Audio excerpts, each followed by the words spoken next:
Okay, here's a quick overview of the power-ups you should have, or a suggestion while you're going into the final boss of the post-game. So I can see Shockwave has been completely upgraded. My generic Lightning Strike has almost been upgraded. I've gotten 10 of the evil missions, which means I have Arc Lightning 2. Shock Grenade has been upgraded twice. Megawatt Hammer has been upgraded twice. Thunder Drop has been upgraded twice. I don't think many things are maxed out. Reduced Damage has been maxed out. That's the first thing you should max out. Melee has been upgraded once because I use Gigawatt Blades. Electric Drain should be upgraded completely. Polarity Wall should be upgraded completely. Highly recommended for that to be upgraded completely. Heal Pulse does not take experience. Oh, wait, no. That's what's good. Bio Leech, blah, blah, blah. Precision and Gigawatt Blades have been upgraded once, but you shouldn't really be using melee. Oh, I guess I upgraded it once. So anyway, here's the last mission of the game, guys. Here we are, back where it all started.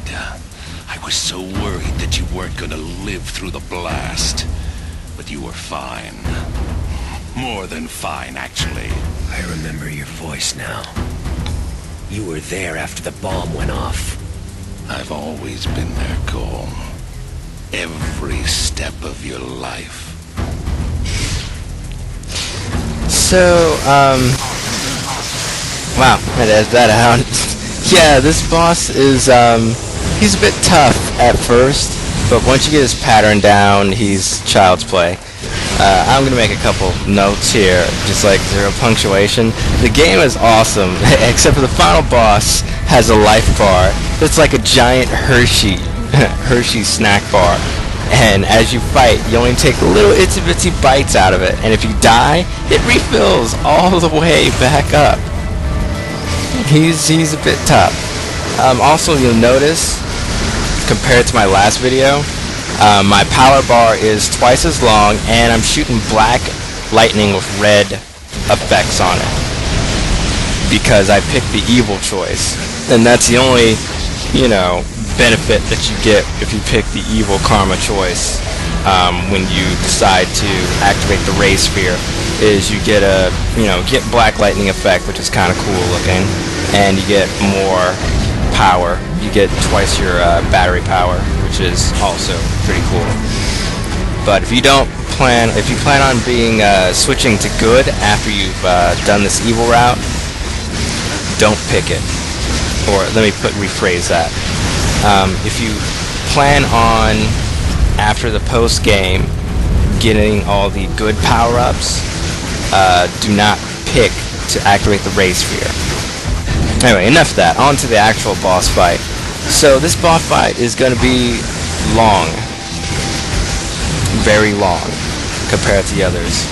Kessler will warp around, he can sort of flash step and whatever, and then he shoots 3 huge charges of lightning that can be blocked with your polarity shield, but can also be dodged out of the way. Afterward, he'll do a shock wave where he punches the ground. It causes shock wave around the entire field. You cannot run away from it. You're just better off jumping and using your static thrusters around it. If your way out this time, Kessler.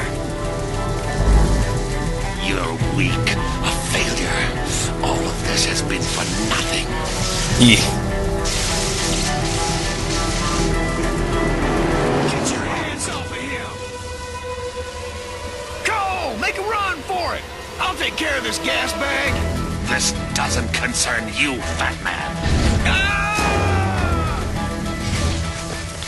Yeah, so that was a cutscene. However, When I ran my foot up your ass. anyway, yeah, he does a lot of damage if he hits you, so make sure you do not get hit. During the second phase, when he does a shockwave, he'll have these phantoms come after you. So just zap the phantoms like you did with Sasha. If you run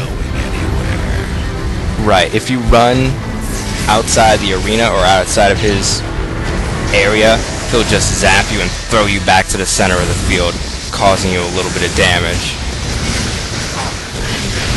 If you do enough damage to him, he'll hunch over, and that's when you just hit him a few times with the Megawatt Hammer. If you're playing the good route, you're better off using the Megawatt Hammer and hopefully you've gotten the second upgrade where you can redirect the megawatt hammer and make it home in on them, so you'll become a lot more accurate with it.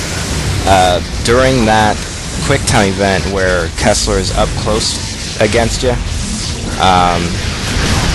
just press, it's the same thing with Sasha. You mash X as fast as you can, and then move your analog stick towards a little circle on wherever Kessler is to repel him and do major damage on him. Just keep your energy up and rely on that megawatt hammer and your generic lightning attack just to keep him busy.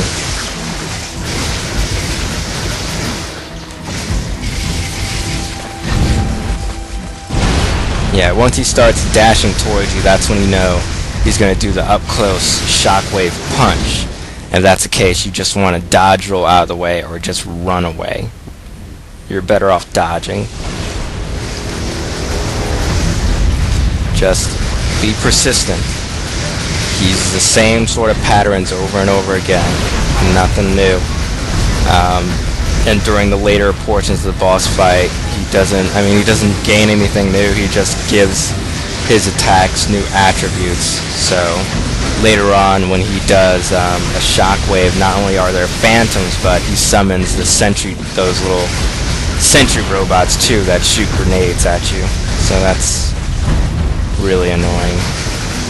Really annoying. But the game has, this is I don't know, it's not like an epic boss fight on the grounds of like God of War or stuff like that, or Devil May Cry, but the story itself, at least the story afterward, will make your head spin. If you've been following the story, the realization at the end of this will freaking make your head turn.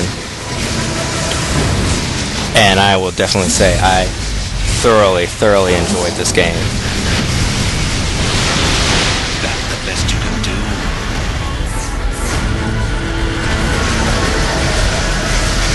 But yeah, I guess I really should be. It's Picture of Trish's wallet, telling people she was the daughter he never had. Did you know that? He couldn't wait for you to marry her. Son of a bitch.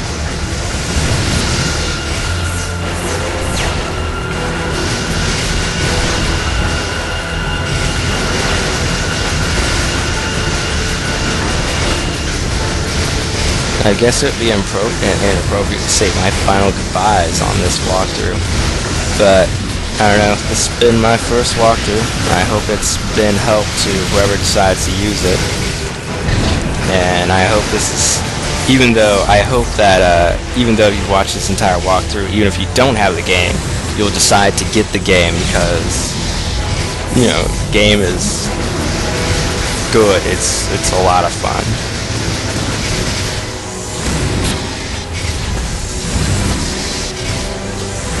I'll have to decide what my next walkthrough will be if I do another one, which I probably will.